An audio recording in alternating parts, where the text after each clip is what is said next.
में बड़ा संकट गहराया है। हाईवा से कोयला ढुलाई में के विरोध में स्थानीय ट्रक मालिकों का चक्का जाम जारी है। वहीं खदान में जमा 5 लाख टन कोयले में भीषण आग लगने से करोड़ों का राजस्व जलकर राख हो रहा है और जहरीले धुएं से ग्रामीण बीमार पड़ रहे हैं। देखिए ये क्या है पूरा मामला।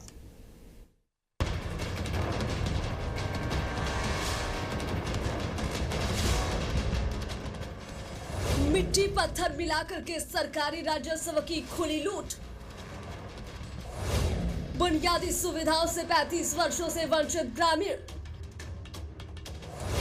जहरीले काले धुएं से बढ़ी मौत की रफ्तार। हाईवा के खिलाफ ट्रक मालिकों की आर पार जंग।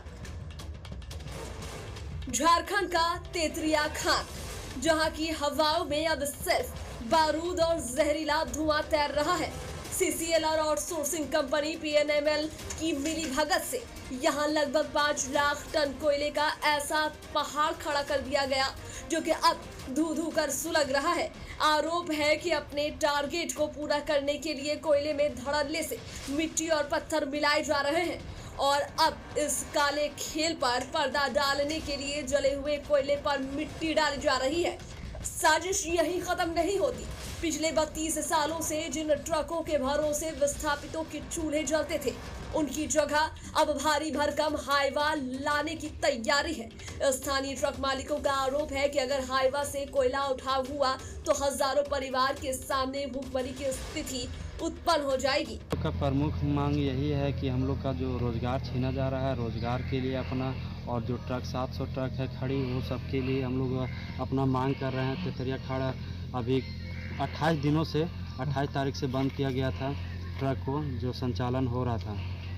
तो यहाँ पे पूरा बेरोजगार पड़ गए हैं सबको, और 35 वर्षों से कलोरी चल रही है। ना तो आज तक हम लोग का शिक्षा का व्यवस्था किया गया है, ना तो रोड का व्यवस्था किया गया है, ना तो बिजली का व्यवस्था किया गया है। बहुत बीमार हम लोग पड़ रहे हैं। अच्छा। तबीयत खराब हो गया है। एक तो 6 महीना से दवा करा के उसको ठीक किया, अभी हमको तबीयत खराब। अच्छा। हाँ, धूल गर्दा से अभी तक मुआवजा नहीं मिला है। अब कोयलवारी खुला है तब से, और इतना हम लोग को ज़मीन बर्बाद किया है, पानी तक नहीं मिल रहा है अच्छा पीने के लिए। हैरानी की बात देखिए, 35 साल बीत गए। इस खदान ने सरकार को करोड़ों का राजस्व दिया, लेकिन बदले में यहाँ के विस्थापितों को क्या मिला? ना पीने का साफ पानी, ना बच्चों के लिए स्कूल और ना इलाज के लिए अस्पताल। बदहाली और जहरीली धुएं के बीच यहाँ मौत का आंकड़ा लगातार बढ़ रहा। अब सवाल ये है कि इस सुलगती खदान और बुझती जिंदगियों का गुनहगार आखिर कौन है?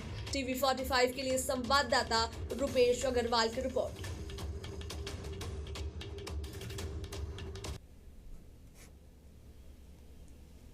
इस खबर पर ज्यादा जानकारी के साथ हमारे संवाददाता रुपेश अग्रवाल हमारे साथ जुड़े हुए हैं। जी रुपेश, सुलगती कोयले की खदान और बुझती जिंदगी ज्यादा महत्वपूर्ण है।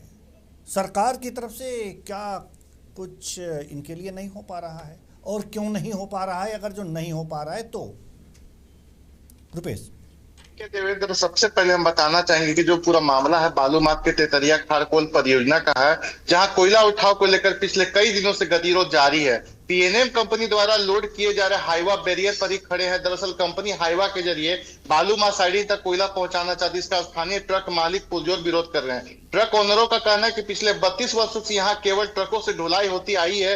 विस्थापित और रैयतों का जीविका का पार्जन सिर्फ एकमात्र यही साधन है। यदि हाईवा से कोयला का उठाव होता है तो उनके समक्ष भूखमरी की स्थिति पैदा हो जाएगी। इधर ग्रामीणों का कहना है कि लगभग 5 लाख टन कोयला जमा हुआ है, जिसकी आग लगने से जहरीला धुआं निकल रहा है, जिससे कारण कई गंभीर लोग बीमारी का शिकार हो रहे हैं। ग्रामीणों को प्रदूषण का झेलना पड़ रहा है, सरकार को राजस्व का नुकसान हो रहा है। ट्रक मालिकों की मांगे पूरी नहीं होने पर आंदोलन की चेतावनी दी जा रही है। लेकिन हम यहाँ पर कहना चाहेंगे कि तेतरिया खाड़ 35 वर्ष बीत जाने के बाद भी ग्रामीणों को मूलभूत सुविधाएं नहीं मिलने से ग्रामीण अपनी जमीन देकर दर दर की भटक रहे हैं। ग्रामीणों को बताया कि कोलवरी खुले वर्ष 35 वर्ष अधिक हो गए, लेकिन अभी तक मूलभूत सुविधाएं बात की जाए, ना सीसीएल, ना अस्पताल दिया, ना पीने का पानी, ना बच्चों के लिए शिक्षा, और ना ही विस्थापित नीति के तहत ग्रामीणों को पुनर्वास नीति से ग्रामीणों को सिर्फ कोयल धूल और धुआं के चपेट में आकर बीमारी का शिकार हो जा रहे हैं। हम बात करेंगे कि जब कंपनी है से विकास के लंबी लंबी वादे करती है, लोग की इतनी समस्या, जब हमने ग्राउंड रिपोर्टिंग की तो वहां पर लोग का कहना था कि हमारी जमीनें चली गई लेकिन हम लोग को ना मुआवजा मिला,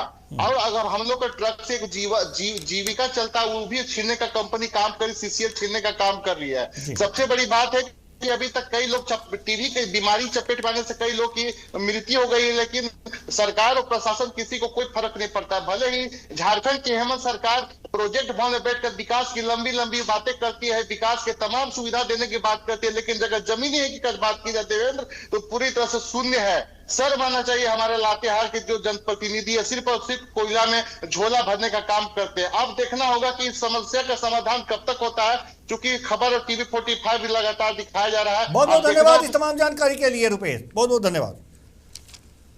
तो जहरीले धुएं से आसपास के लोग, कोलियरी में ट्रक मालिकों का चक्का जाम अभी भी जारी है क्योंकि उनकी रोजी रोटी पर प्रश्न आकर के खड़ा हो गया है। वहीं जहरीले धुएं से लोगों की जिंदगियां बुझ रही हैं। ये तमाम समस्याएं हैं जिसका समाधान होना चाहिए। इस पर तमाम जानकारी दे रहे थे हमारे संवाददाता रुपेश अग्रवाल।